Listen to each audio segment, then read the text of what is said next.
And now for the news in detail.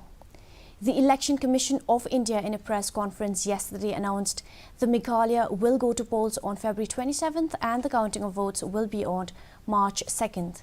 Meghalaya Chief Electoral Officer Frederick Roy Kharkongor yesterday informed that people with disabilities, senior citizens who are over 80 years and those with COVID-19 will be eligible to vote from home in the ensuing assembly elections. He also said an absentee voter wishing to vote by postal ballot has to make an application to the returning officer of the constituency concerned in Form 12D, giving all requisite particulars.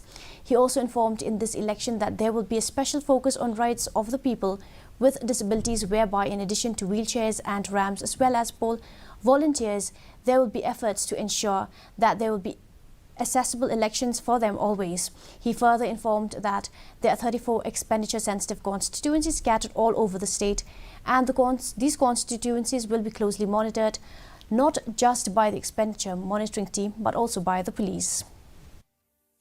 Expenditure-sensitive constituencies have been already identified, and the expenditure observers will be focusing their attention on those ESCs.